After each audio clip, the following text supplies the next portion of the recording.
Bueno, bueno, pues muy buenas noches para todos. Vamos a iniciar la reunión de hoy, que va a ser pues la última reunión académica que hagamos de la Asociación Norte Santanderiana de Ginecología y Obstetricia, SONOGO.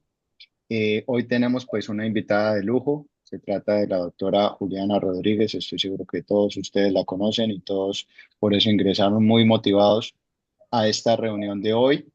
Juliana nos va a hablar, nos va a dar una conferencia muy interesante titulada ¿Es posible prevenir el cáncer de ovario?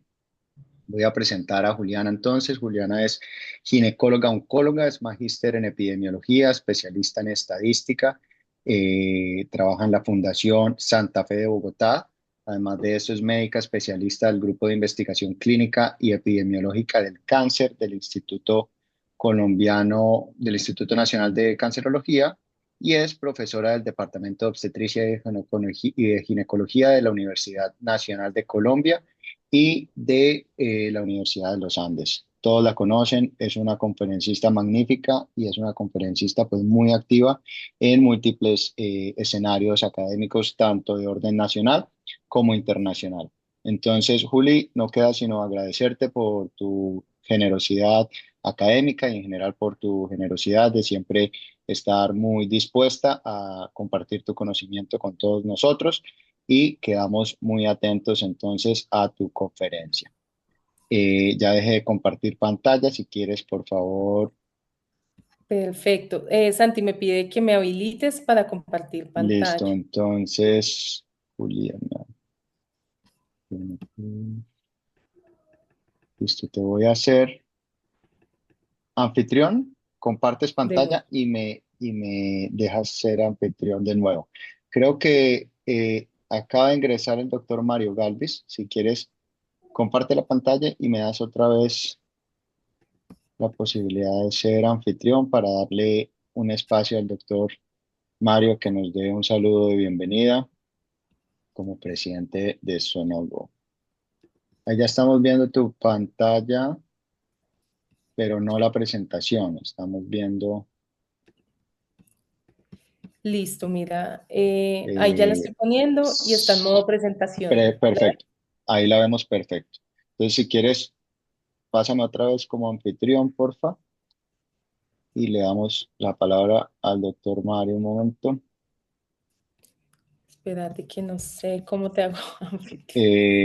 Buscas mi Aquí nombre, es ya. ahí, Y y no, ¿qué pusiste?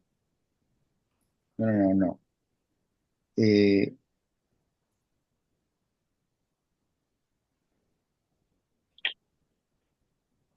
no, no te deja no, mira, estas son las opciones que me dan con tu foto. crear anfitrión. Bueno, dale ahí crear anfitrión a ver qué te da. Sí, dale que Listo. sí. Perfecto, Perfecto. ahora soy otra vez anfitrión. Ya admití a algunos compañeros que ingresaron y vamos a solicitar inicio de video al doctor Mario Galvis y solicitar reactivar audio al doctor Mario Galvis para que nos brinde un saludo de bienvenida a este último webinar del año con invitada de lujo. Doctor Mario, ¿lo escuchamos? Sí, buenas noches, doctor Santiago. ¿Me escuchas? Sí, señor, muy bien. Bueno, buenas noches para todos los presentes en la sala. A la doctora Juliana, muchísimas gracias por esa generosidad académica que tienes hoy con nosotros, no solo por el día, la hora, sino ya terminando el año. Para nosotros es muy importante estas reuniones y realmente felicitaciones a Santiago porque todas las reuniones que nos ha organizado y nos ha invitado a personas muy especiales han sido un total éxito, no solo a nivel local, sino también a nivel nacional y a nivel internacional. Entonces, bueno, a lo que vinimos, a la academia, a la ciencia, doctora Juliana, muchísimas gracias y que tengan una linda noche. Bueno, doctor, muchísimas gracias. Quiero iniciar pues agradeciendo a Santiago, es colega, amigo. Sé que ha hecho, me quito aquí el sonido. Permítanme un momento. Ya. Sé que ha hecho una labor muy, muy interesante, muy importante pues en la región y definitivamente gracias a Sonogo pues, y a los participantes. Hoy vamos a hablar de un tema que nos atañe a todos y sumamente relevante, pero quiero que lo vean hoy desde un enfoque no solamente de la atención clínica, sino un enfoque de salud pública, de entender esas estrategias de atención primaria. A muchas patologías llegamos tarde y el cáncer es un ejemplo de estos, en donde tal vez si conociéramos esos factores de riesgo, de educación, pues podríamos impactar un poco más. Entonces el tema de hoy es: ¿posible prevenir el cáncer de ovario? Hazme saber, Santi, si ven bien la presentación. Sí, listo. No tengo ningún Perfecto. conflicto de interés en torno a esta charla, tiene enfoque académico y quiero declarar que las opiniones expresadas son netamente personales. Les hice una agenda variada. Quiero que recordemos un poco los conceptos de prevención, por qué hablar de cáncer de ovario y ahí a su vez ya mirar esas estrategias específicas. ¿Es posible tamizar el cáncer de ovario? ¿Qué podemos hacer entonces? Y no descuidar, aunque es un tema extenso, algunos aspectos claves en diagnóstico y manejo, y finalizamos con algunos tópicos para llevar a casa. Esto es la definición de la OMS de qué es prevención. Simplemente se la recuerdo, en el año 98 me manifestó que son medidas destinadas no solamente a prevenir la aparición de la enfermedad, reducir factores de riesgo, sino detener el avance y atenuar sus consecuencias una vez establecida. Si vemos este marco de la historia natural de la enfermedad que nos presenta CDC, pues en el momento desde la infección al patógeno, al agente etiopatogénico específicamente, tenemos una ventana de evitarlo, esa exposición, que es la prevención primaria. Y en este sentido, evitamos la enfermedad. No obstante, si ya definitivamente tenemos la enfermedad, tenemos como dos fases, una subclínica, donde tal vez podemos amarrar las estrategias de tamización, pero si ya está clínica, es decir, el paciente presenta síntomas, pues hacer una detección temprana. Ahora bien, se presentó el desenlace. ¿Qué quiero yo con una estrategia preventiva? Disminuir las secuelas. Y esto aplica para cualquier condición oncológica o no oncológica. En cáncer ginecológico sabemos las diferentes estrategias, entonces vamos a articular en la primaria la vacunación y la educación, en la secundaria la tamización y detección, como les mencioné, y la rehabilitación de estos pacientes post-tratamiento, post-enfermedad que quedan con bastantes secuelas. Y recordemos definitivamente que no hay un enfoque sistematizado único, sino es por neoplasias. Yo puedo hoy tener, yo sé que aquí tenemos un nivel de académico alto y de conocimiento, pero ustedes saben, yo puedo tener una citología cervicovaginal en un contexto de tener un cáncer de ovario activo y esto hace definitivamente necesario individualizar las estrategias. Estos son datos del GLOBOCAN 2022 para el mundo, tasas de mortalidad. Y si ustedes ven, pues no es la más frecuente. En Colombia la principal neoplasia femenina es mama y ginecológica cuello uterino. No obstante, los invito a que vean la tasa de letalidad. Su definición clara es cuántas pacientes mueren a causa de la condición oncológica. Y si ustedes ven, en la mama hay muchos casos, pero pocas fallecen. No obstante, en el ovario más del 60% de las pacientes a las que se les hace el diagnóstico de esta enfermedad mueren por esta condición. Y esto hace necesario que sepamos de esto. Son datos de 124.000 casos al año, 200.000 muertes, nada despreciable. En Colombia la séptima neoplasia femenina, 2.253 nuevos casos, 1.400 muertes. Los invito a que conozcan esta base, GloboCan o el Observatorio Global de Cáncer, es gratuito, ustedes se meten en Google, la última versión es 2022 y básicamente es un sistema de información que se alimenta de los registros poblacionales de todo el mundo, de todas las localizaciones, proyecciones demográficas. Y esto es un ejemplo. Nos está diciendo que para el año 2022 cerca de 325.000 casos. Y si seguimos, doctores, haciendo exactamente lo mismo, para el año 2050 tendremos cerca de 500.000 casos. Y no son números. Y esta es la invitación a todos, recordar que son pacientes, son mujeres, son personas que definitivamente hacen parte del eje productivo de la sociedad y son vitales. Y recuerden esto pues aplica a todas las neoplasias, estos son datos del Instituto Nacional de Estados Unidos de Cáncer, donde nos habla en el momento del diagnóstico cuál es la etapa en la que se presenta la paciente con cáncer de ovario y desafortunadamente cerca del 60%. Es decir, en el momento que yo tomo toda la población y miro cómo está la enfermedad, está diseminada, pero esto tiene un impacto pronóstico negativo y todos lo sabemos. Como definitivamente, si yo hoy diagnostico una paciente con una etapa 3 o 4, a 5 años, de 100 mujeres, 29 van a estar vivas. Es bastante devastador y esto hace necesario pues generar estrategias preventivas o de conocer muy bien la enfermedad. Esos son datos de Reino Unido y esto pues bastante también triste, y es que a 10 años en mujeres que tuvieron un diagnóstico oncológico de cáncer de ovario, una va a sobrevivir. Y pues es una patología que tiene un pronóstico, insisto, muy desfavorable. Entonces, ya lo mencioné, tiene alta letalidad, la mayoría se diagnostican en estadios avanzados, desafortunadamente es una enfermedad silente, cuando presenta síntomas en general ya hay una diseminación peritoneal. No olvidar que el pilar del manejo es el tratamiento quirúrgico y no cualquier cirugía, como lo vamos a ver más adelante. El principal factor que impacta en el desenlace oncológico de una paciente es la citorreducción completa. Les traje esto muy dummy, pero creo que no sucede en todo el tiempo en la atención clínica, que son las preguntas de las pacientes. Les presento aquí al lado derecho a María, tiene 48 años y nos dice: quiero prevenir el cáncer de ovario porque a mi amiga le encontraron un tumor muy avanzado.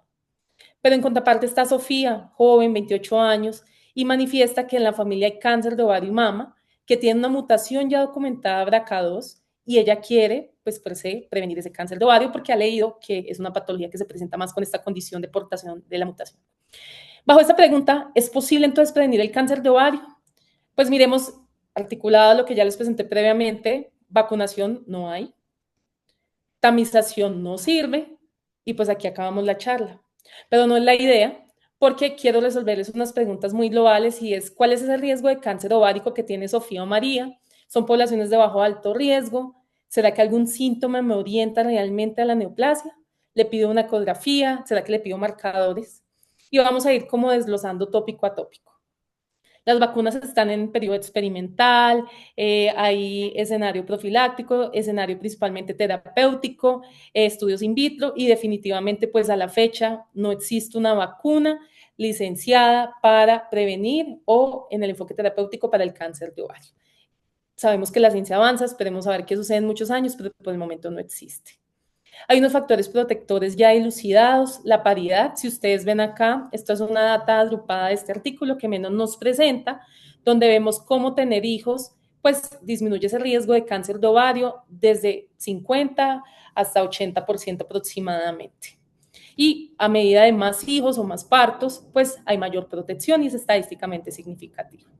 La lactancia definitivamente también es un factor protector. Esta es una revisión sistemática con metaanálisis de Sunk, donde si ustedes ven aquí, los odds ratio, pues son estadísticamente significativos y se ve una disminución o una protección para la neoplasia en la posmenopausia, incluso con lactancias desde menos de 6 meses. La mayoría de estudios coinciden que la ventana ideal es 6 meses en adelante. Entonces son beneficios que se le pueden comentar a los pacientes, los que también ven pacientes gestantes, que además de toda la protección y el beneficio que genera la lactancia, nos está generando un impacto positivo para reducir el cáncer de ovario. Pero conozcamos los factores de riesgo, y aquí también les hago una invitación. A veces nos enfocamos en la patología ginecológica, no obstante, la pandemia del siglo XXI y el principal factor es la obesidad. Aquí les traigo una gráfica de GLOWCAN nuevamente. Si ustedes ven, las localizaciones de cáncer asociadas a obesidad son múltiples. Es decir, si yo soy obesa, tengo más riesgo de cáncer de mama en la posmenopausia, cuerpo uterino, colon, riñón, páncreas y otras localizaciones. Si vemos la frecuencia absoluta, cerca de 1.800 casos al año son asociados los casos de ovario con obesidad.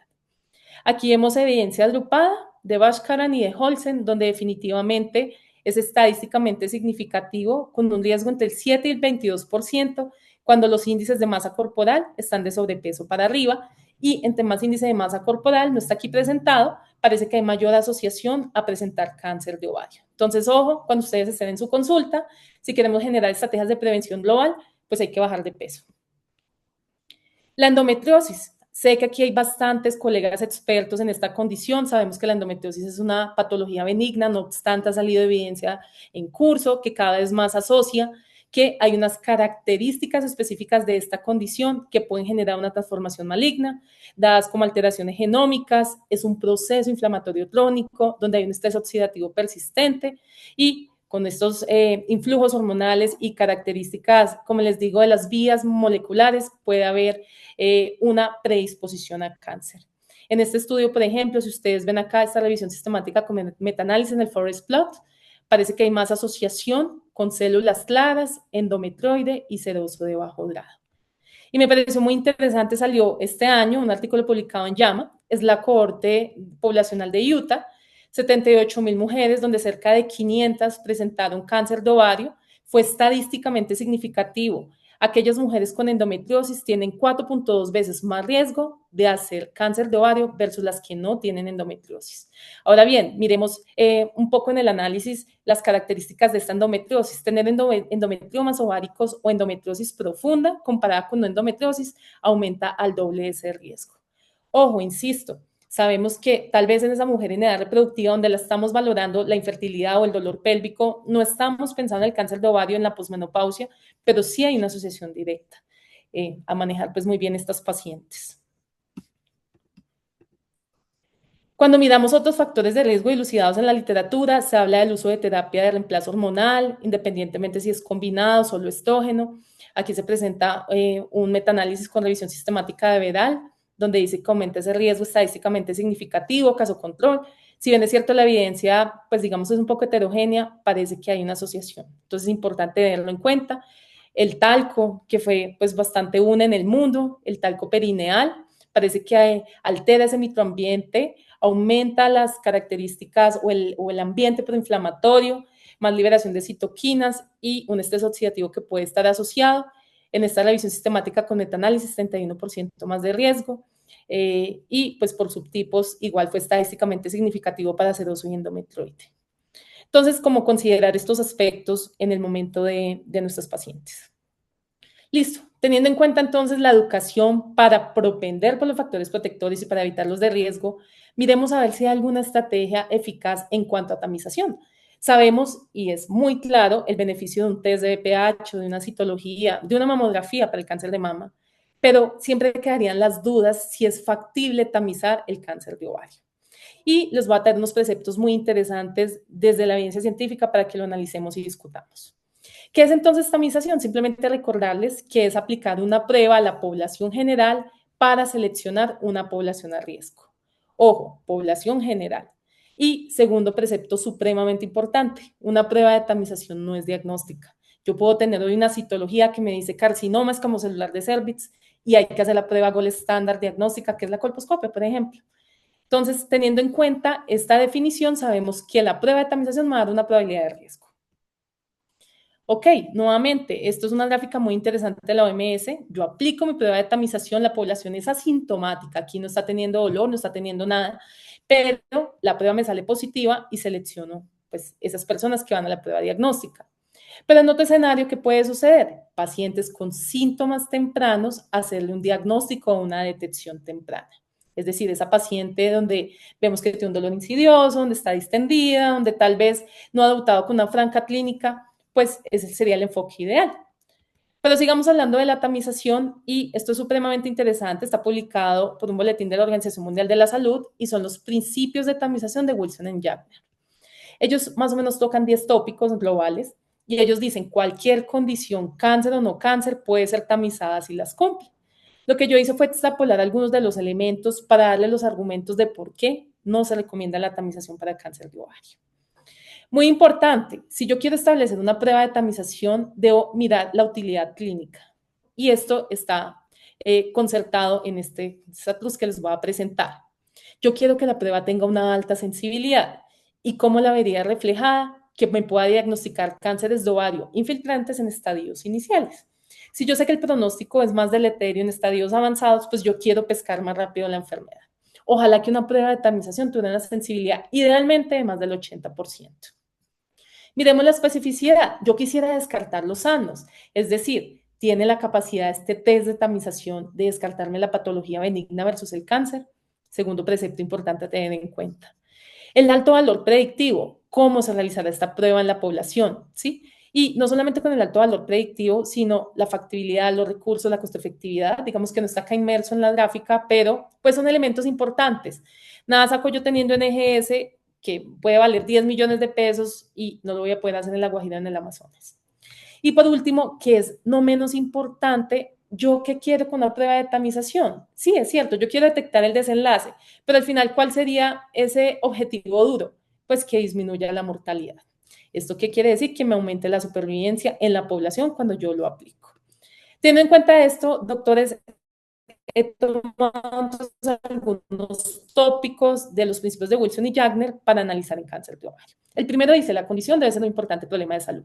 Ahora bien, sí es importante, y ya lo mencionamos, el pronóstico es desfavorable, lo ideal sería tamizarlo temprano, pero si yo soy ministra de salud, si soy tomadora de decisión, si manejo estrategias costo-efectivas, tal vez yo piense que una patología que no es tan frecuente me va a generar agotamiento de recursos, me va a tocar hacer muchas pruebas para pescar un caso.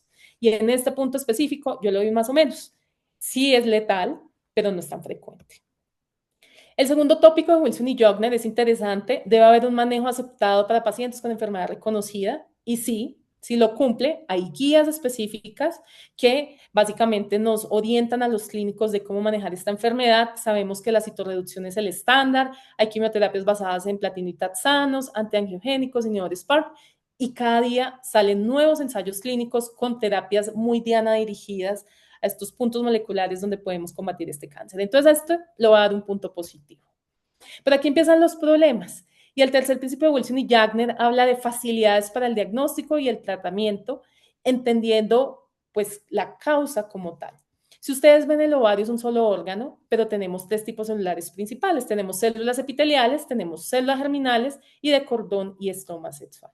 Ahora bien, más o menos 50 subtipos. Y la pregunta sería entonces, ¿será que la prueba de tamización debería ser específica para epitelial o para estromal o para cordón sexual? Y si ustedes recuerdan, pues cada entidad de estas que les menciono, cada grupo grande, tiene unas características clínicas totalmente diferenciales. Y esto nos hace pues la dificultad. A esto le va a dar un punto negativo.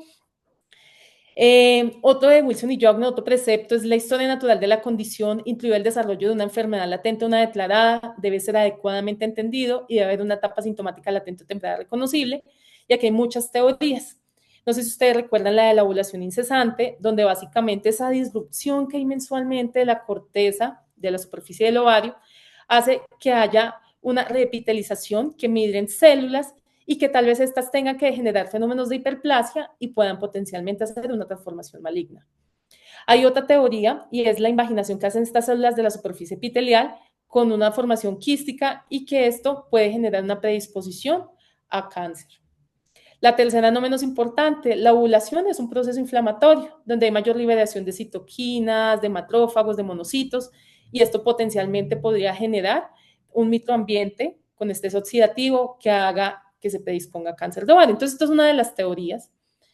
Y viene otra teoría que me parece muy interesante que recordemos, y es el cáncer de ovario. ¿Proviene del ovario o proviene de la tuba? Ahí va como el huevo de la gallina. Y Kurman nos cuenta este modelo etiopatonímico muy interesante. En el 60% de los casos de cáncer seroso epitelial de alto grado, que se ha encontrado que hay unas células precursoras que se llaman STIC o carcinoma antiepitelial seroso tubárico. Yo lo homologo a los estudiantes como para que me entiendan, algo como el NIC del cuello, como una lesión precancerosa, y pareciese que por activación de vías oncogénicas específicas, este hace pues unos cambios celulares, pero además la fimbria hace una exfoliación de estas células y parece que tiene caída a la superficie ovárica, y aquí ya se hace el cáncer específicamente con su activación insisto molecular, o directamente la fimbria en esta parte distal me puede hacer una exfoliación de células al peritoneo. Y esto explicaría un poco por qué la diseminación del ovario es peritoneal, y es bastante interesante. Entonces, ¿por qué digo que se plantea una discusión? Porque será entonces que debo tamizar el ovario o debo tamizar la trompa. Y esto es muy interesante también para que lo tengan en cuenta y lo recordemos ahorita que hablemos de estrategias preventivas. Entonces, entender la fase latente, el momento de los síntomas y el debut ya como tal del estadio del cáncer, pues definitivamente es bastante desafiante. Traigo este artículo de la doctora Brown. Ella hizo una modelación matemática de más o menos esos tiempos entre la presentación del estadio y los síntomas asociados. Desde tener un cáncer in situ a una etapa temprana a que el paciente haga síntomas pueden pasar en esta modelación que ella hizo 4 años. Imagínense, o sea, yo puedo tener aquí un cáncer estadio 1 y voy a debutar con síntomas 4 años después. Ya en las etapas avanzadas parece que desde que se da, pues en esta modelación, el diagnóstico de la etapa avanzada, 1 año aproximado. Pero ahora vean lo interesante asociado a los tamaños, y quiero traer 2 preceptos fundamentales. Yo les mencionaba que yo quiero una prueba de tamización que tenga una alta sensibilidad. Es la estrategia ideal, ojalá más del 80%.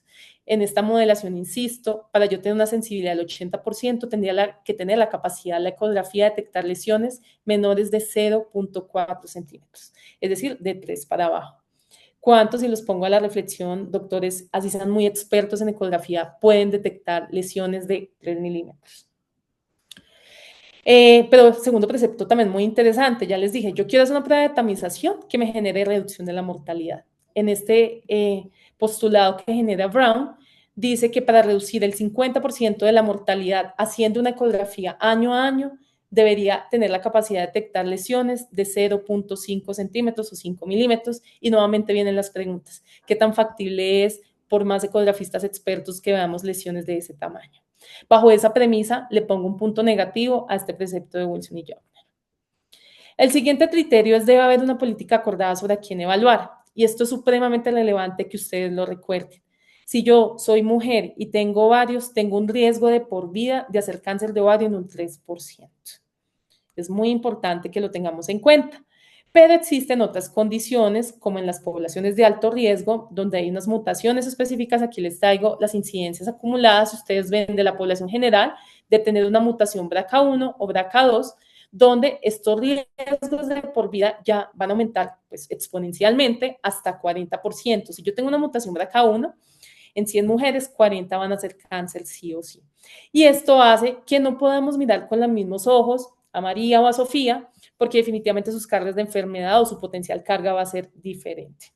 Bajo esa premisa le doy un punto positivo porque sí existen estrategias para población general y para población de alto riesgo. No sé si escucharon el efecto Angelina Jolie. Para contarles un poco y de forma rápida, Angelina tenía una mutación heredofamiliar BRCA1. Ella se hizo mastectomía bilateral reductora de riesgo, salpingoferectomía bilateral y generó un boom, siendo un personaje famoso de una sensibilización de pues, pacientes que decían: en mi familia hay una alta carga de enfermedad, de cáncer de mama, de ovario, de próstata, melanoma, y esto hizo páncreas, que muchas mujeres acudieran al testeo genético. Harvard pues publica este artículo que parece que hubo más sensibilización y acceso a genética, no tanto en el aumento de mastectomías, pero pues fue un hito para los medios de comunicación y para los medios de la farándula que una actriz generara conciencia en salud, y es bastante interesante, los invito a que lean esto. Sigamos con los principios de Wilson y Jaubner, y aquí sigo insistiendo, pues surgen más problemas para determinar tamización en cáncer de ovario, y es que debe haber una prueba o examen adecuado que tenga un alto nivel de precisión. Casi que nosotros, cuando nos enfrentamos al abdomen para saber si hay una neoplasia ovárica, pues es una bola de cristal, es observador dependiente del ecografista, se vuelve una caja de Pandora. Incluso con un gran ecografista no tengo la certeza absoluta que la etiología o el comportamiento de esa masa sea lo que ellos describen. Diferente a un cuello uterino, donde, por ejemplo, en una colposcopia ustedes hacen todo el proceso de aplicación de las sustancias o ven una lesión macroscópica y acceden a esa documentación histopatológica. Recordemos nuevamente, aquí es una cuña: si yo tengo una masa con sospecha de cáncer de ovario, no la chuzo, no hago trucos, no hago biopsias, ¿sí? ¿Cuál sería el estándar, doctores? La cirugía para acceder a la tumorectomía o oophorectomía. Miremos entonces los elementos diagnósticos, a ver si nos pueden ayudar a orientar esa tamización. Empecemos con los síntomas. Esto es una encuesta de Reino Unido bastante interesante, más de 1,000 mujeres con diagnóstico de cáncer de ovario. Entonces hicieron como 2 fases en la muestra. Primero, les dijeron: recuerde cuál fue el síntoma predominante antes del diagnóstico del cáncer. Si ustedes ven, la cuarta parte, el 24%, dijo dolor persistente en el abdomen. Ahora bien, hicieron una segunda fase como un checklist. Voy a mencionar si usted presentó el síntoma y usted me dice sí, que fue recordado. Dolor persistente, 84% en el abdomen, 87% en la pelvis, distensión, fatiga, aumento del perímetro, dolor en la espalda, y vean cómo aumentaron los porcentajes. Cuando se hizo el análisis en el subgrupo de 45 años, pues también hubo el mismo fenómeno. ¿Esto qué quiere decir? Que falta conciencia de los síntomas, que muchas de estas pacientes, y a todos nos ha sucedido pensar, que si el dolor pélvico no necesariamente es cáncer de ovario, puede ser una infección urinaria, es el intestino irritable, es una patología diferente, y esto pues lo demuestra. No hay síntomas específicos para esta condición. Ahora bien, y aquí empiezan como los tips que les quiero dar: si ustedes tienen una paciente en cualquier edad obviamente con mayor riesgo en la posmenopausia, que tiene un dolor pélvico persistente, multiconsultante, debería hacernos pensar, no necesariamente es, pero que puede estar cursando con un cáncer ovárico. Entonces los síntomas no nos sirven. Este es un subanálisis del Leucase Tox, ese es un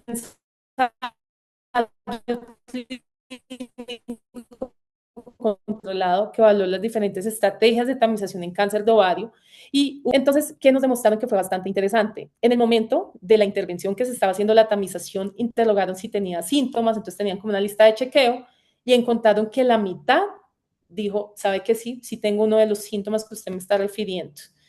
Pero cuando ya se diagnosticaba clínicamente, se palpaba la masa, se sentía la distensión, la citis, los ganglios, las adenopatías, pues el 90% ya tenía síntomas. Entonces, ojo, nuevamente, es una enfermedad que perfectamente puede estar asintomática. Cuando miraron las características de los síntomas, en el momento de la detección de la tamización, más de un síntoma tenía la paciente y predominantemente abdominal. Y ahora muy interesante también para que lo tengan en cuenta. Los principales síntomas fueron gastrointestinales. ¿Cuáles fueron? Dispepsia, cambios en el hábito intestinal. Esa paciente en la posmenopausia que está estreñida, que no mejora, ojo, puede ser una manifestación de esta neoplasia. Y también tenían síntomas sistémicos, pues bastante interesante, astenia, anemia, cansancio, 27%. ¿Esto qué quiere decir? Que debemos seguir haciendo una muy buena anamnesis para descartar pues esta sintomatología en las pacientes. Listo, pasando de los síntomas, vamos al examen bimanual. Recordemos, y todos lo tenemos muy claro, es un examen subjetivo, a veces es muy difícil, hay una atrofia vaginal importante, hay un abundante panículo adiposo y definitivamente pierde confiabilidad. Recordemos que estamos hablando de pacientes de población general donde estoy estableciendo estrategias preventivas de tamización. Les traje este estudio de Padilla muy interesante. Aquí se evaluaron 3 elementos para el examen bimanual: el tamaño uterino, el contorno uterino y las masas anexiales. Porque recordemos que una de las formas de pescar una masa es palpándola. Vean, y fue bastante interesante los desempeños. Miremos, por ejemplo, la sensibilidad. El attending era el profesor, un residente o un estudiante. Enfoquémonos pues al objetivo de esta charla, las masas anexiales.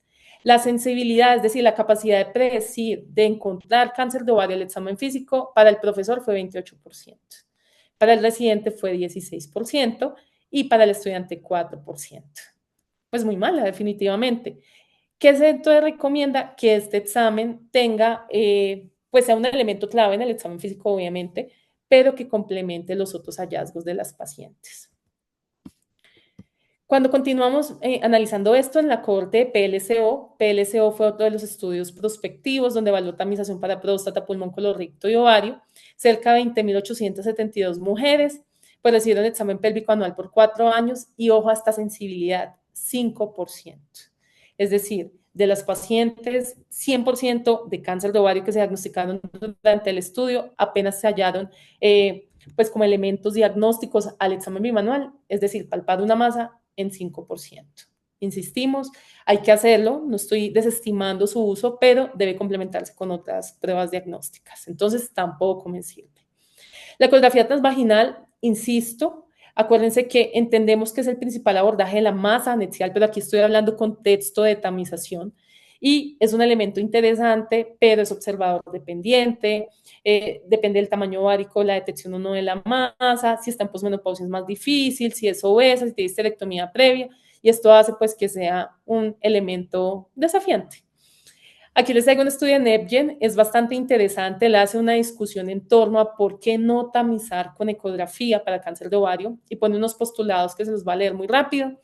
Entender que la población general, pues toda puede tener un riesgo, es bajo, y tener en cuenta que el 85% de estos cánceres, pues no son heredofamiliares. Entonces, si yo me dedicara a un subgrupo, listo, las portadoras de mutación, pues tal vez la detección temprana sea más fácil.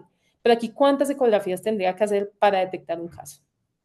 Es una entidad de baja prevalencia, recordemos que entre más baja prevalencia va a necesitar muchos más testeos para detectar los casos y lo no menos importante, doctores, cuando yo hago una prueba de tamización, ¿cuál va a ser la prueba confirmatoria en cáncer de ovario? En este caso, si parto de una ecografía que me dice cáncer, el gol estándar, ¿cuál es? La cirugía. Y ahora bien, recordemos la morbilidad que genera una cirugía. Genera pues potencial afectación reproductiva, una edad más temprana de la menopausia, costos al sistema de salud. Entonces yo tengo que ser muy selectiva y entender que una ecografía mal hecha me puede generar pues un impacto deleterio en este sentido y no estoy sumando una lesión incidental durante el acto operatorio, ansiedad para la paciente y todo lo que conlleva. Ellos ahí proponen un modelo donde podamos hacer una tamización anual que tenga una sensibilidad del 75%, una especificidad de más del 99%, y NEPGEN concluye que yo vería, tal vez con esa ecografía de tamización, poder ver lesiones de 0.5 centímetros. Y aquí pongo a mis doctoras expertas, yo creo que saben ovario, se los juro, como muchos no saben en Colombia, muy, muy buenas mis doctoras, pero noto que ni ellas tengan la capacidad de detectar tan precisamente lesiones de 5 milímetros. Vamos a los marcadores tumorales y hemos escuchado el CA125, el carcinoma embrionario. Les voy a hacer un pequeño recuento de qué es un marcador tumoral.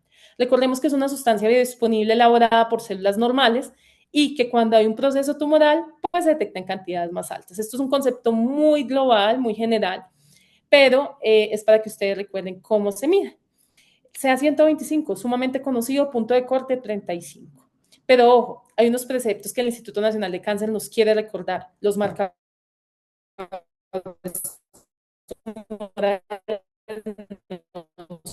específicos. Y les voy a hablar de 3 elementos. El primero, el nivel de un marcador tumoral puede elevarse en personas que tienen patología benigna. Yo hoy puedo estar menstruando y me tomo un CA125, ¿cuántos de ustedes, doctores, lo ponemos a discusión? Para el final, les ha llegado pacientes o a los ginecólogos oncólogos no remiten por unos CA125 de 100, de 200, de 500 en un contexto de una endometriosis. Pasa. Segundo punto sumamente importante, yo puedo tener en este momento un diagnóstico oncológico con un marcador negativo, sobre todo en las etapas tempranas. Cerca de las pacientes que están con un cáncer de ovario epitelial en estadio 1, cerca del 40% pueden tener un CA125 normal. Entonces, ojo, nuevamente, en la suma del diagnóstico de las estrategias preventivas tenemos que, pues, anidar todos estos elementos. Y tercero, no menos importante, hay marcadores compartidos. Yo puedo tener un antígeno carcinoma embrionario elevado en cáncer colorectal, pero también se puede elevar en un cáncer epitelial mucinoso del ovario. Y esto hace necesario que lo consideremos. Y aquí un ejemplo pues muy coloquial, yo puedo tener una beta positiva donde en María, que va a significar tal vez un embarazo, pero en José un digerminoma testicular. Y esto hace que tengamos que ser muy, muy precisos y muy analíticos en el momento de solicitar un marcador tumoral o de interpretar uno que le haya pedido un colega. Hay otras estrategias muy interesantes, el ADN libre de células circulantes y células tumorales, es un biomarcador que básicamente se consideraría una biopsia líquida con un beneficio potencial para detectar lesiones o cánceres específicamente hasta 2 años antes del diagnóstico, con una orientación muy personalizada, no obstante, aunque se mencionan, están en desarrollo y a la fecha no están validados clínicamente para la tamización. Insisto, la evidencia es contundente y va evolucionando. Tal vez esto cambie pues, más adelante, pero en este momento, incluso en esta guía que ya les voy a mostrar un poco más adelante, el enfoque de estos tumores preoperatorios manifiestan que pues, está en validación. Entonces vean que estos elementos que nos podrían servir de tamización pues pierden valor realmente. Bueno, y el punto más importante, crítico de los criterios de Wilson y Jagner, ya les mencioné nuevamente, si yo establezco una estrategia de tamización, yo quiero que haya una reducción en la mortalidad. Aquí les traigo la evidencia más sólida, el UCASE-TOX y el PLSO son ensayos clínicos controlados, cerca de 280,000 pacientes, y vean los seguimientos a 11 años y a 14 años para el momento que se analizan en esta revisión sistemática con metaanálisis que se publicó por Henderson en JAMA en 2018, bastante interesante, donde plantea 2 preguntas que todos nos planteamos. Y la primera es, ¿será que la tamización en población general asintomática me reduce la mortalidad? Para esa pregunta se incluyeron 14 artículos, 3 ensayos clínicos controlados. Ahora bien, la segunda pregunta, no menos importante, ¿será que hacer esta tamización me genera daño? Y esto es lo que les voy a mostrar en evidencia. Para la primera pregunta, si ustedes ven las diferentes estrategias o los brazos de los ensayos clínicos, hay uno que es algoritmo ROCA, que es ver el nivel del CA125 con la edad de la paciente, con el estado posmenopáusico, es pues un algoritmo en software, hacer ecografía transvaginal, o PLC o incluso bimodal, hacer las dos cosas. Si ustedes ven los hazard ratio, para ver reducción de mortalidad, ninguno fue estadísticamente significativo. Es decir, nuevamente, cualquiera de las estrategias, hacer mediciones periódicas del CA125, hacer una ecografía sola o hacer las dos cosas anualmente, no me muestra un beneficio en la población general que me disminuya la mortalidad. Y segundo, no menos importante, y aquí soy un poquito dramática en este video, es la morbilidad. Recordemos que no hay cirugía pequeña, recordemos que cuál es la prueba gold estándar de confirmación para el cáncer de ovario, es la cirugía, ¿sí? Cuando ellos miraron la tasa de falsos positivos en esta revisión sistemática con metaanálisis, fue 3%, uno diría, pues es baja, ¿cierto? No obstante, la morbilidad agrupada, aquí ellos no definieron si era leve, moderada o severa, pero agrupada fue 15%. Puede ser un hematoma, puede ser una lesión vesical, puede ser una lesión vascular, y esto hace definitivamente que los estudios prospectivos nos muestren que no hay un beneficio como estrategia poblacional de tamizar ni con marcador timodal, ni con ecografía, ni con método combinado. Esta es una publicación más reciente del estudio CASETOX, ya un seguimiento de 16 años. Vean las curvas acá en el análisis de Kaplan-Meier. Todas se solapan, no hay diferencias estadísticamente significativas y presumimos que si sacan un follow-up a 20 o 25 años, pues la tendencia va a ser igual. No hay una reducción de la mortalidad en la población a la cual se tamiza. Salió recientemente este estudio que se llama como Normal Risk Ovarian Screening Study, a un seguimiento de 21 años, es un estudio en solo brazo, donde implementó algoritmo ROCA, pero era un ROCA con unas características. ROCA, como les contaba, es el que mira el marcador CA125 con unas características clínicas y decía que hacerlo al año. Y esto nos da una predicción de riesgo. Entonces, si la predicción de riesgo es menor de 1 en 2000, esa paciente puede seguir en un año con el marcador. Pero si ese aumenta, es decir, ya no es 1 en 2000, sino es 1 en 2000 a 1 en 500, me aumentó este riesgo per se de hacer cáncer de ovario, pues la cito más seguido y a los 3 meses le hago un CA125. Ahora bien, si a los 3 meses cambia ese riesgo y ya aumenta, ya se vuelve 1 en 500, le hace ecografía. ¿Listo? Muy importante para este estudio, ¿qué fue? Que hubo una reducción de los estadios comparado a los estudios históricos, el control de CASETOX, datos del CIR, y parece que hubo un aumento del valor predictivo positivo. Pero ojo, este estudio genera hipótesis interesantes, no obstante, nuevamente repetimos, el desenlace duro en screening es disminución de mortalidad, no fue evaluado. Tal vez en otros estudios subsecuentes, ROCA y pues con estos algoritmos combinados puedan generar mayor evidencia, pero a la fecha nuevamente, pues los estudios no lo soportan. Aquí les traigo cerca de 9 sociedades científicas, la Sociedad Británica, Australiana, la Sociedad de Ginecología Oncológica, que es la americana, la europea, el Task Force de Estados Unidos, el Colegio Americano de Ginecología y Obstetricia. No hay indicación, doctores, de hacer tamización en población general. La data está, lo podemos leer, y esto es muy importante porque a veces se genera la expectativa de la paciente que si yo le hago esa ecografía de venga al año y le hago su examencito del año, venga, le hago su citología, venga, le hago su ecografía, no va a haber una reducción de la mortalidad, pues por lo menos soportada en evidencia clínica, no se debería hacer. Entonces, dada la agresiva historia natural del cáncer de ovario y la falta de métodos de detección eficaces disponibles, pues miremos qué estrategias de prevención tal vez podamos adoptar. Lo más importante es primero defina ese riesgo que tiene per se la paciente que le consulta.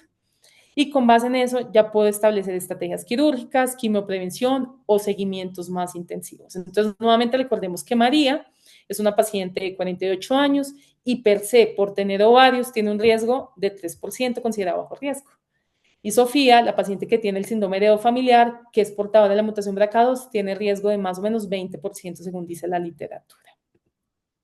Para ambas, dieta, ejercicio, reducción de peso, estilos de vida saludables, pues va a tener un impacto positivo. Debe promoverse, por supuesto, y pues para las demás neoplasias asociadas a obesidad que ya les mencioné. Hablemos un poquito de quimioprevención. Y esto es bastante interesante, es una revisión sistemática con metaanálisis de 55 estudios, donde se quiso evaluar este uso de anticonceptivos orales para reducción de riesgo de cáncer de ovario. Si ustedes ven acá, fue estadísticamente significativo. Aquí lo subdividen por los estudios. Les recuerdo nuevamente, todo lo que esté aquí por debajo de la unidad es protector y hubo una protección global de 28% del uso de anticonceptivos orales.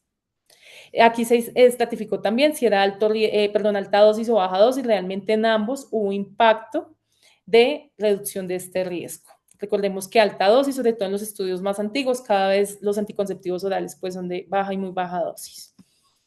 Entonces, sí tiene beneficio clínico. También muy interesante, ¿en qué momento se ve el beneficio? Y definitivamente el beneficio se ve desde el mes 13 de uso, es decir, las pacientes para que encuentren este potencial reducción de riesgo deben tomarlos al menos 12 meses. Pero para alcanzar una reducción de riesgo de cerca del 50%, deben usarlos idealmente a más de 10 años, ¿vale?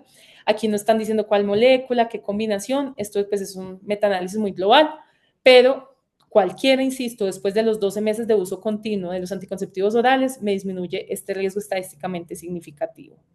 Parece que empezarlos más temprano también tiene pues mayor impacto, entonces las que empiezan más jóvenes de 20 años tienen una reducción de cerca de 37% versus si los empiezo a los 20 años que es 29%, así subsecuente, pero siempre hay beneficio y lo de los tiempos de uso que les mencioné. Globalmente en esta revisión sistemática con metaanálisis, la reducción fue 27% de ese riesgo, o sea, contando independiente del uso, de la dosis, de todo, que es bastante importante y fue estadísticamente significativo. Pero nos preguntan a veces, bueno, doctora, los anticonceptivos, ¿por qué no hablamos de los dispositivos? Sí. Y este fue bastante interesante porque fue un estudio que incluyó 93.800 usuarias que usaban dispositivos con levonorgestrel. Y si ustedes ven, la reducción de cáncer de ovario invasor fue más o menos 41%, que es estadísticamente significativo, e incluso para tumores borderline, 24% estadísticamente significativo. ¿Esto qué indica? No vamos a estar mandando los anticonceptivos para reducción de cáncer de ovario. Ustedes utilicen sus criterios de elegibilidad OMS, pero si una paciente va a usar alguno de estos métodos, ustedes le van a decir que además del beneficio de la anticoncepción y bueno, todo lo que ustedes quieran plantearle, también desde el punto de vista oncológico hay una reducción de riesgo en el cáncer de ovario.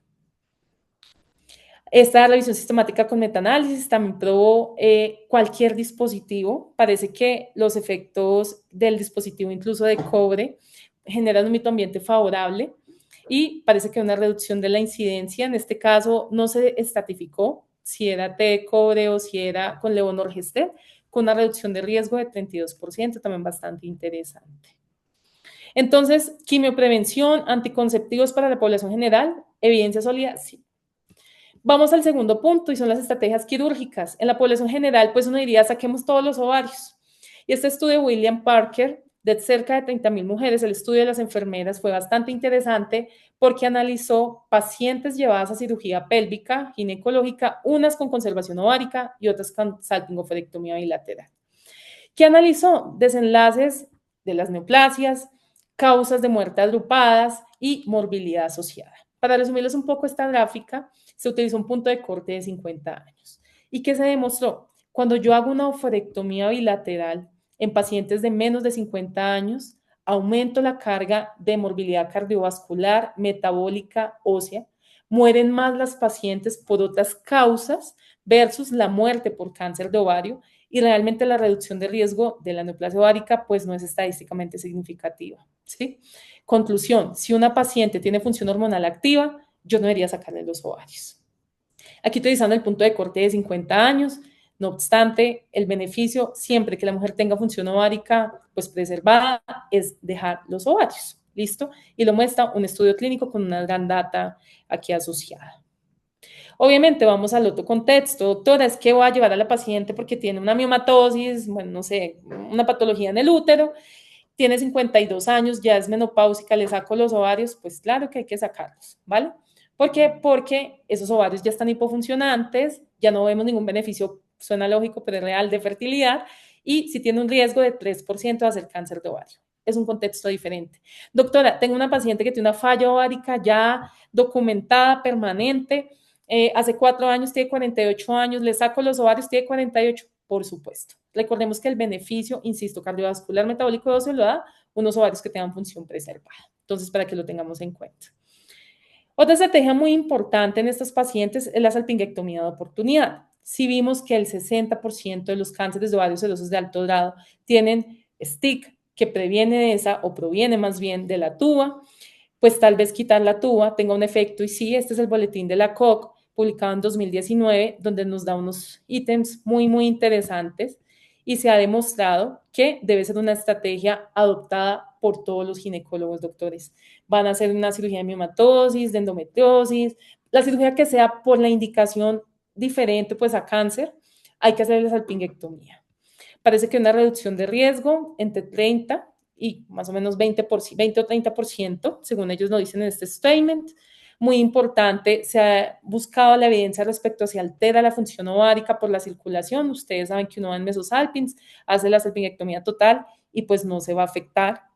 Y muy importante, pues explicarle a la paciente beneficios y riesgos potenciales, no obstante, y esta es una visión muy personal, pues una salpingectomía realmente no es muy desafiante, es un procedimiento corto, no aumenta realmente los costos si vamos a insumos o a tiempo quirúrgico, que deberíamos sí o sí hacer todos los ginecólogos. Incluso se ha postulado, digamos que no es un estándar y eso ténganlo en cuenta, pero si el urólogo o el coloproctólogo tuviese que hacer una cirugía de otra índole en una paridad satisfecha y quisiera hacer una cirugía de oportunidad, deberíamos tal vez hacerle una salpingectomía ahí asociada. Esto pues nos queda como un precepto interesante y que tocará madurar bastante. Falcon presenta este registro poblacional, donde definitivamente pues hay beneficio de reducción de cáncer de ovario con la esterectomía SOV, salpingectomía, pues que ya les mencioné, incluso el pomeroy, la esterilización tubárica tipo pues pomeroy. Si hay una reducción, aquí fue más o menos 7% menor. Y cuando ustedes hacen un pomeroy, sí generan un beneficio, pues la evidencia, digamos, es un poquito más heterogénea en este punto, sí, pero recordemos que la estrategia quirúrgica efectiva no es el pomeroy, sino es la salpingectomía total bilateral. Entonces, en la población general tenemos estas estrategias, no lo olvidemos, algunas las podemos hacer desde la óptica de ginecobstetras y es muy importante que las conozcamos. No es el objeto específico de la charla, pero recordemos que la población de alto riesgo es una población especial. Si tengo una mutación BRCA1, tengo hasta 40% de riesgo de cáncer de ovario, 55% de cáncer de mama asociado. Esta es una paciente a la que hay que manejar de enfoque multidisciplinario. El genetista me hace un familiograma, me da unas probabilidades de riesgo por diferentes localizaciones, me dice mándala al gastro, mándala al mastólogo y las consejerías muy individualizadas. Hay guías específicas, doctores, de cuándo testear a las pacientes por historia personal, por historia familiar. Nunca se nos olvide que toda paciente que tenga cáncer de ovario de diagnóstico debe ser testeada. Muy, muy importante, no solamente desde el punto de vista somático para orientar terapias. Sabemos que hay terapias que funcionan mucho mejor en las pacientes que tienen mutación BRCA o que tienen HRD. Muy, muy importante, pero además el testeo germinal para las consejerías familiares. Si yo detecto tempranamente que en una familia hay una mutación BRCA1, pues puedo hacer un enfoque de riesgo específico a cada uno de los miembros. Hay guías y básicamente pues mostrarles también otros beneficios. La quimioprevención también se ha documentado, es decir, usar anticonceptivos orales en estas pacientes mutadoras BRCA que todavía no tienen expectativa de embarazo y que no han llegado a la edad, porque esto es muy importante, ya les voy a hablar más adelante qué cirugías reductoras de riesgo existen, pero si tengo una paciente de 24 años con una mutación BRCA1, pues dejarla menopáusica a los 24 le va a generar mucho peor impacto y más riesgo de muerte por otras causas no oncológicas. En esta revisión sistemática con metaanálisis Huber nos muestra que aunque la evidencia es heterogénea, parece que hay una reducción de riesgo interesante que oscila entre más o menos 10 a 70%, ¿sí? Parece que sí hay una reducción del cáncer de ovario.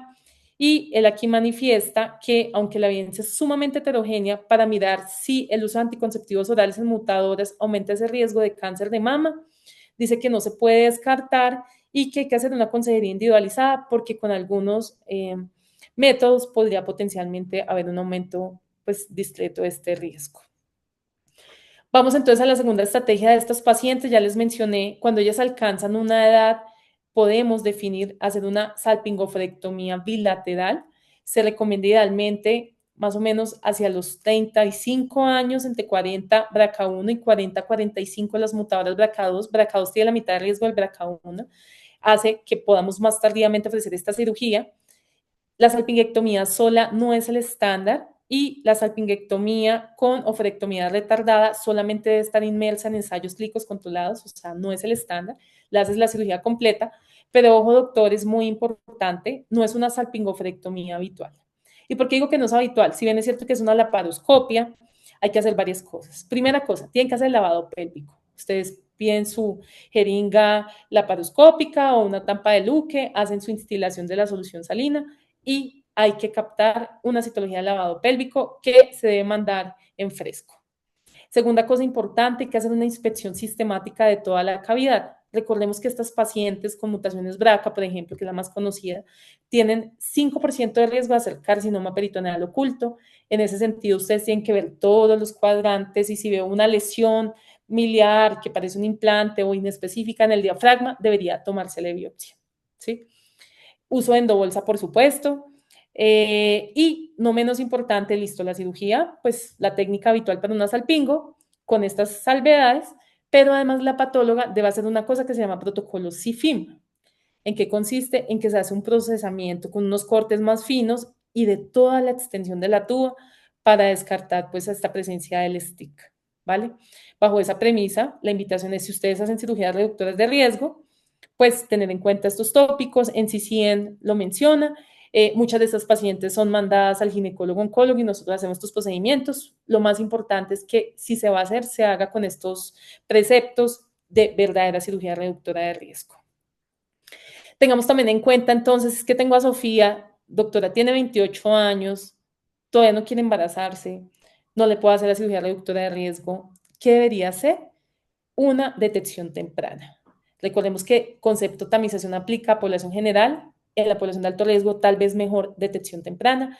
Hay diferentes estudios y básicamente lo que se menciona es que en pacientes que todavía no son elegibles para la cirugía reductora de riesgo, debería pedirle ecografía transvaginal más CA 125 y el intervalo también es heterogéneo, unos hablan de 6 meses, otros de 12 meses, pero hay que hacerle una vigilancia más activa a esta paciente.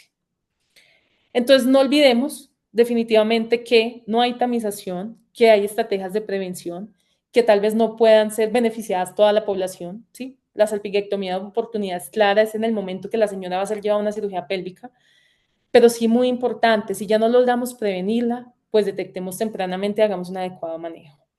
Y voy a darles aquí unos tópicos muy globales. Y lo primero es la historia clínica. Doctores, nuevamente, bandera roja, paciente posmenopáusica, dolor pélvico persistente, que no cede con los analgésicos, que ya dijeron que es el intestino irritable, que recibió desparasitante. No se imaginan la cantidad de pacientes cuando uno indaga a profundidad, ya que tienen diagnóstico de cáncer de ovario, tuvieron muchas señales de alerta que de pronto no se detectaron tempranamente.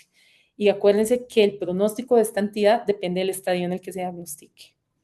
Segundo, la ruta ideal del diagnóstico es aquella planeada. Si yo tengo una paciente con dolor pélvico, le hago una ecografía, una muy buena ecografía, pues voy a tener un panorama de planeación totalmente diferente a estar en el turno a la 1 de la mañana, una paciente que ya llevaba 6 meses con dolor pélvico que pues no se le prestó atención y llegue con una carcinomatosis y una citis. Pasa, pasa. Entonces, pues la disminución de esta ruta incidental sería una meta de todos también.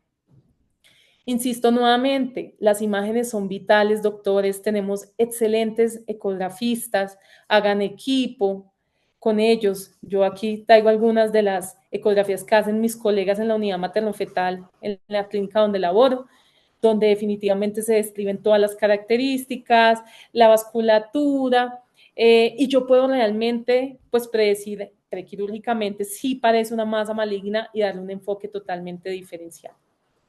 Una invitación pues muy importante, insisto, la calidad de la ecografía, sabemos que es el estándar para el enfoque inicial de la masa anexial, no necesita un PET, no necesita una resonancia como primera entrada para poder enfocar estas pacientes.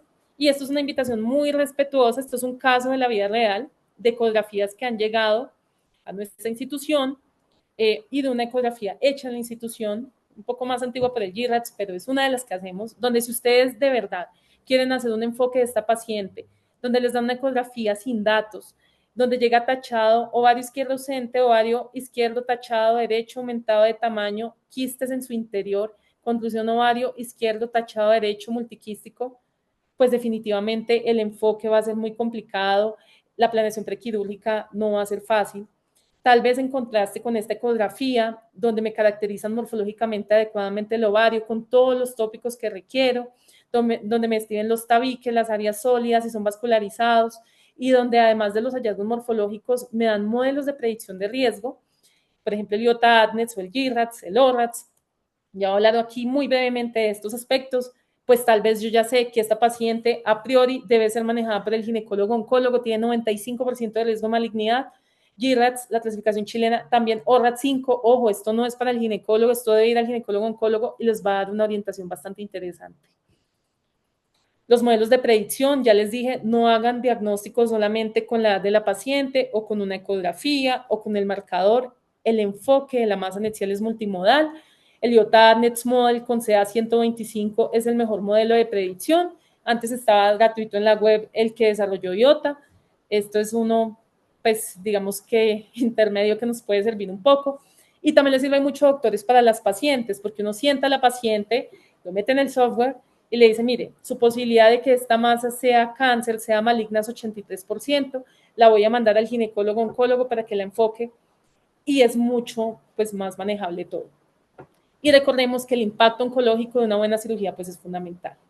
En nuestra institución hacemos IOTA-NETS Model, donde definimos riesgo, lo articulamos con el ORATS, donde definimos manejo, y donde claramente el ORATS 4 y 5 debe ser manejado por el ginecólogo oncólogo, el ORATS es pues cirugía por el ginecólogo, y en los otros ORATS pues obviamente articulados con el IOTA-NETS, manejo conservador, entonces esto nos da unas herramientas prequirúrgicas bastante importantes.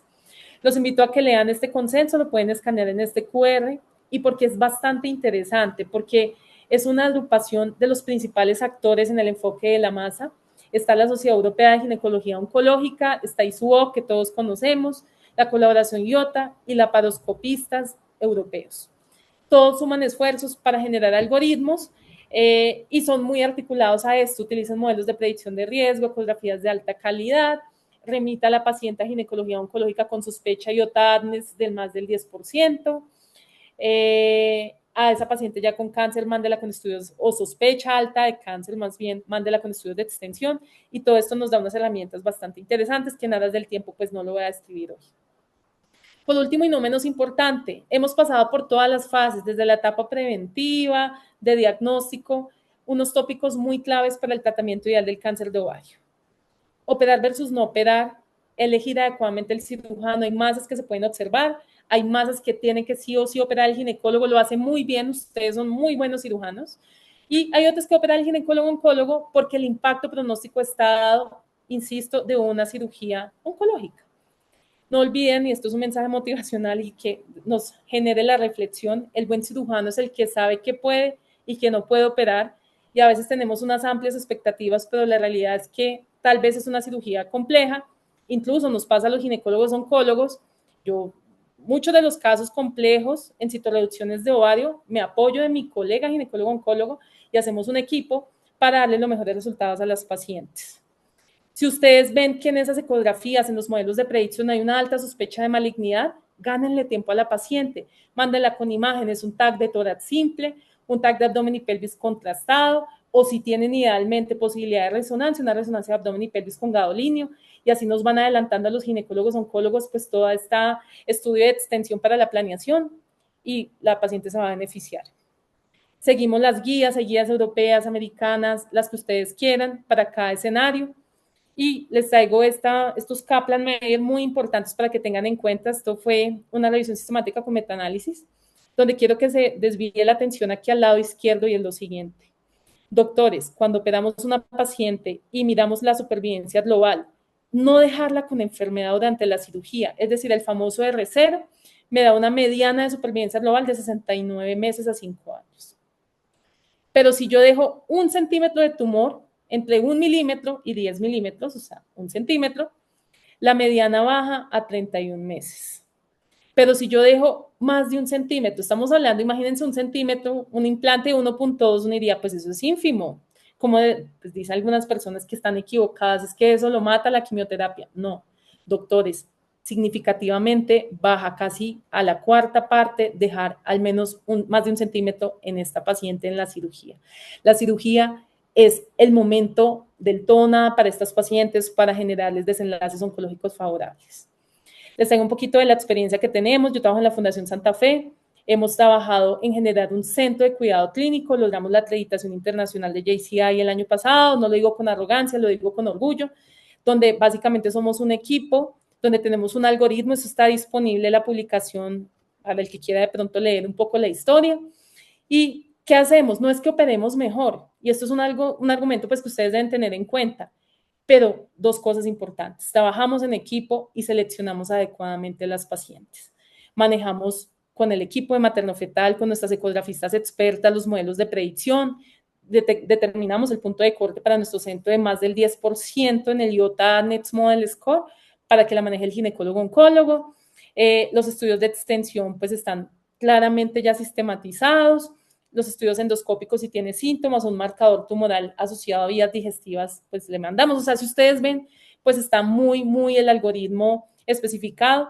Y yo creo que esta es la foto que nos motiva, la más importante. Hacemos simposios de pacientes y aquí tenemos pacientes con manejo activo, pacientes libres de enfermedad, todas pues definitivamente esperando un manejo integral de su enfermedad. No es solamente la enfermedad, está la psicóloga, está la nutricionista, está fisiatría, está todo el equipo psiquiatría. Es muy importante que ustedes no olviden que el enfoque del manejo del cáncer de ovario es multidisciplinario.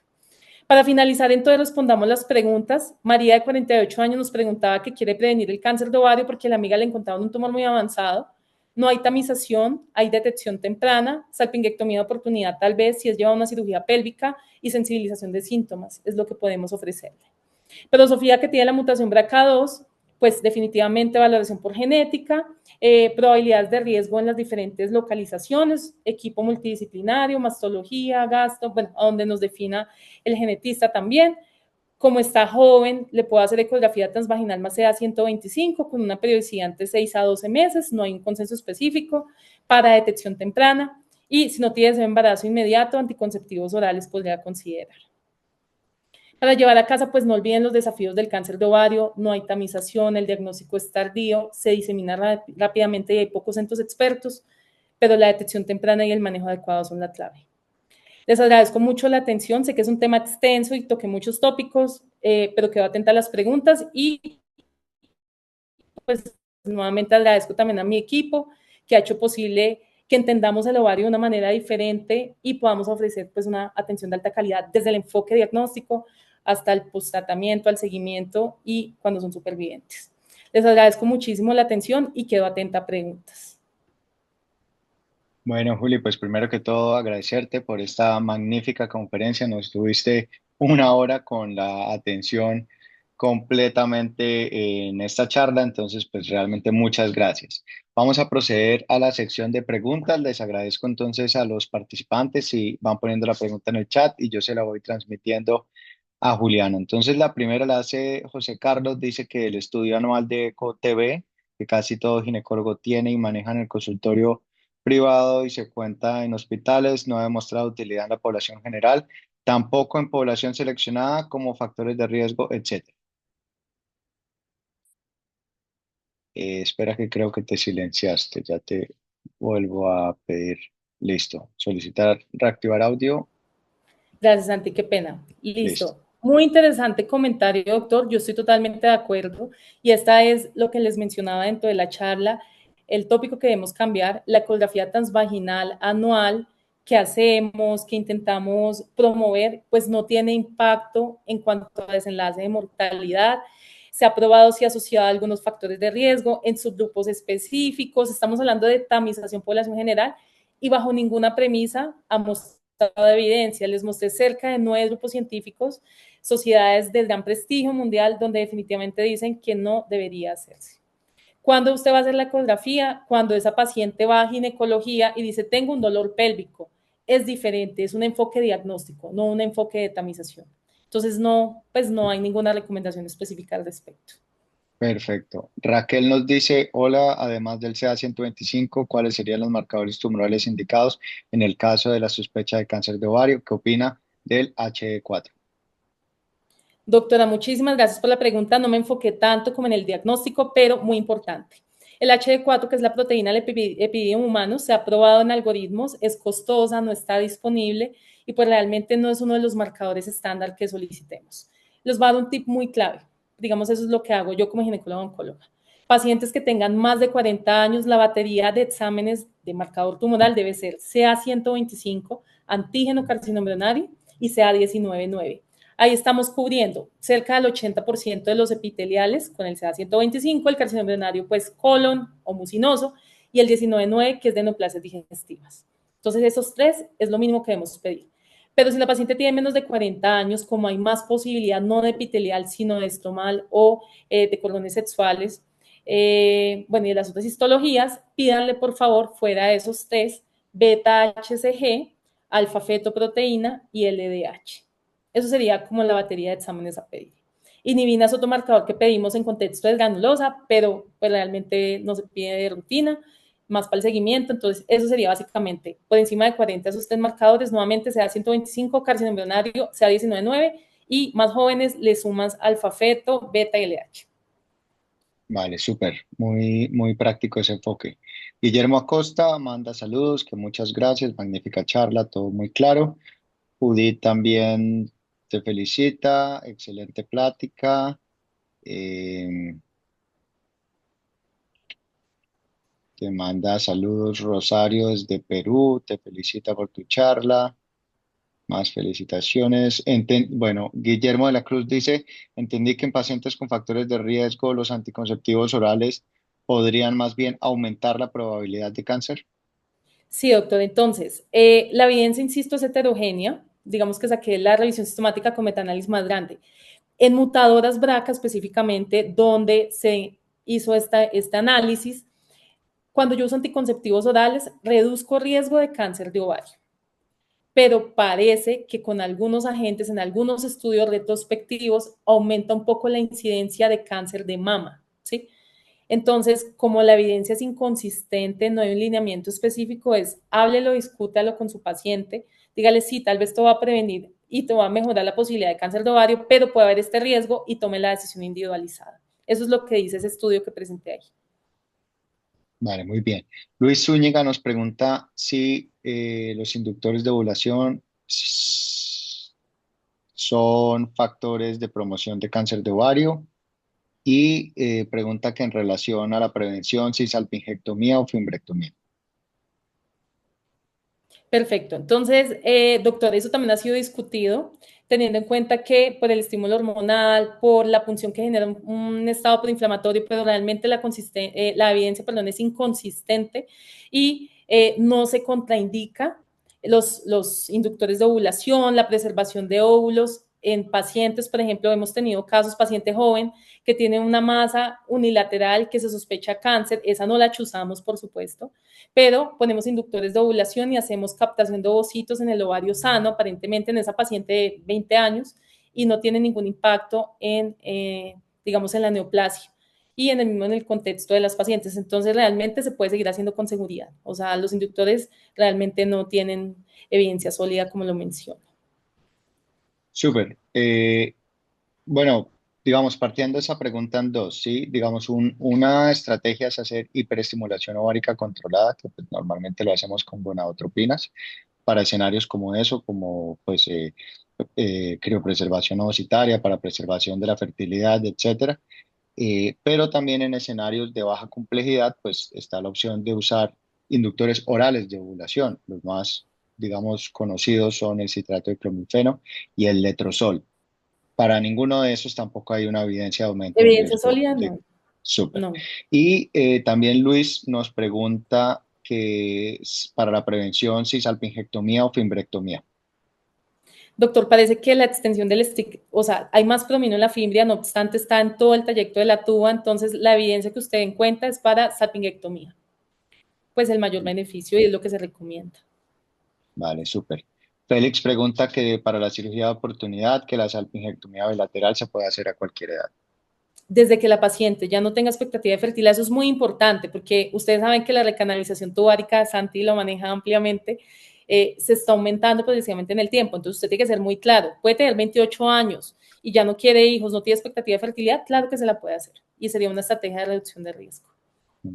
Sí, yo pues digamos iba a hacer de pronto como una pregunta, comentario, porque es que claramente ninguna paciente, pues ninguna mujer, pienso yo, va a un Pomeroy pensando que de pronto en el futuro va a tener un arrepentimiento del Pomeroy, pero lo que sí sabemos es que 30% de las mujeres que se hacen esterilización tubárica, ya sea por Pomeroy o alguna de las otras técnicas de esterilización tubárica, pues se arrepiente de esa decisión y más o menos 1% de ellas termina pues buscando una alternativa para volver a tener un bebé, ya sea pues una recanalización o una fecundación in vitro.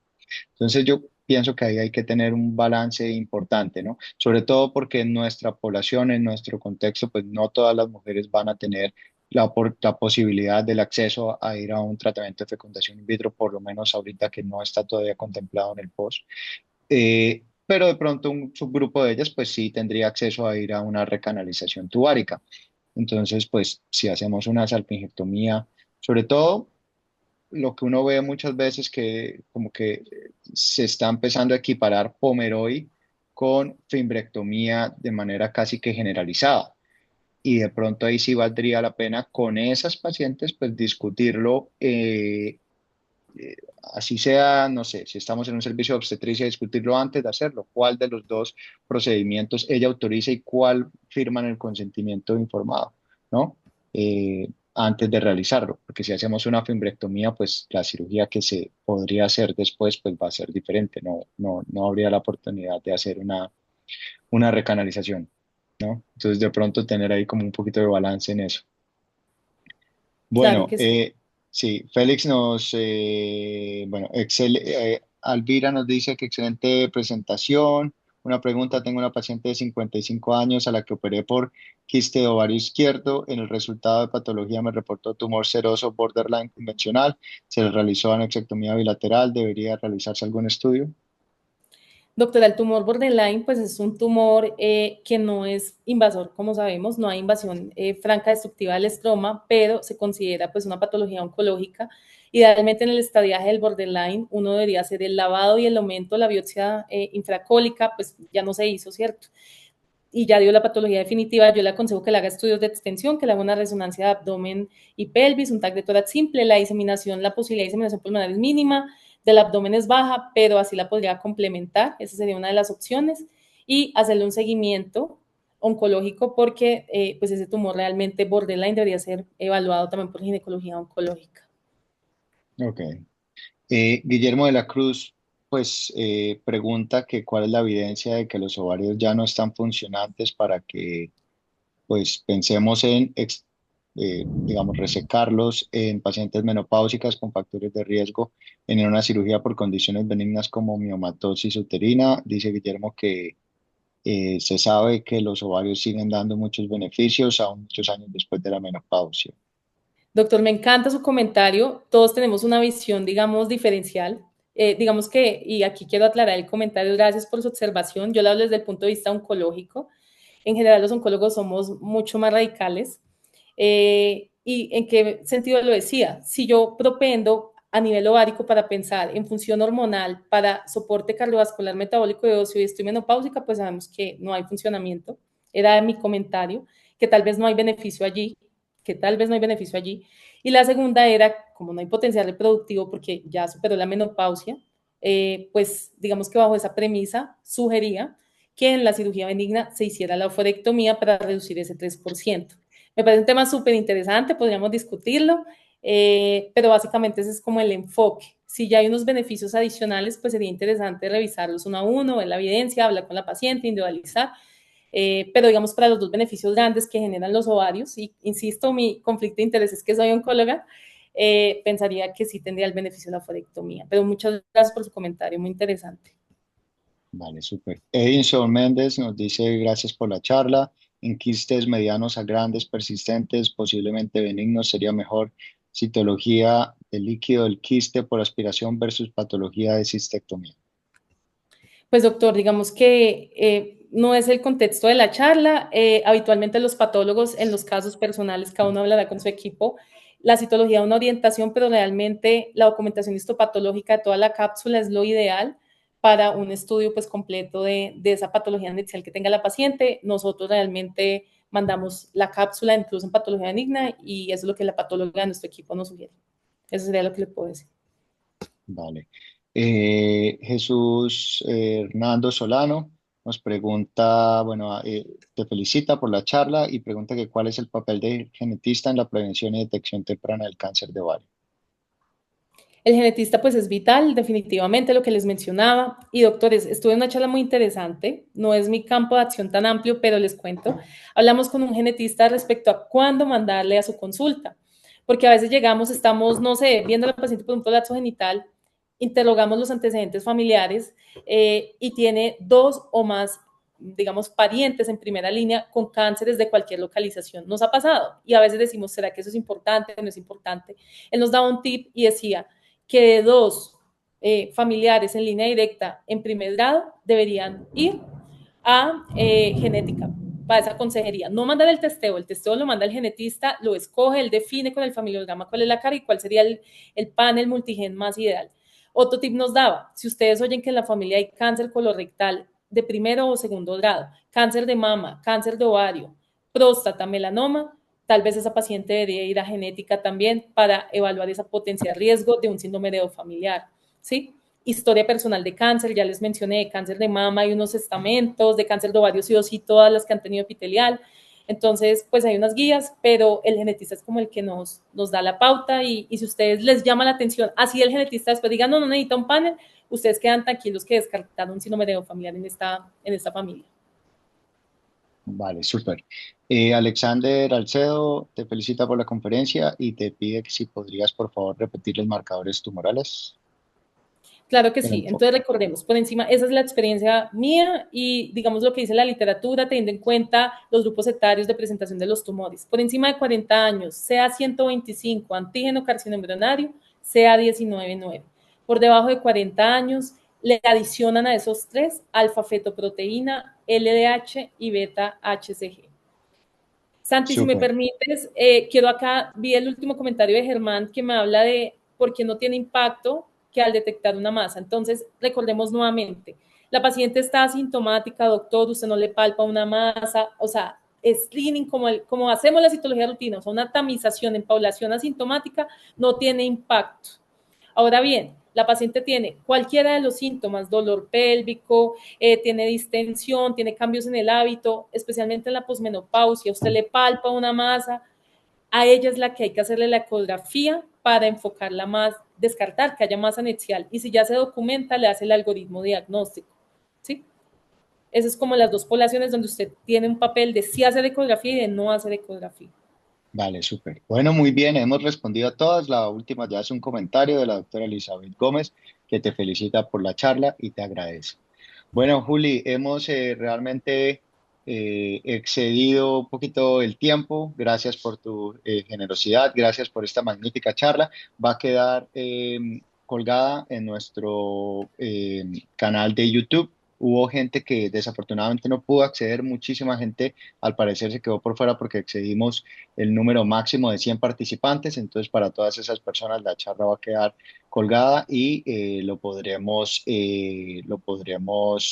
compartir con los colegas. Les agradezco a todos la asistencia y bueno, esperemos el año entrante las conferencias que podamos hacer que sean de también interés de ustedes y que nos sigan acompañando.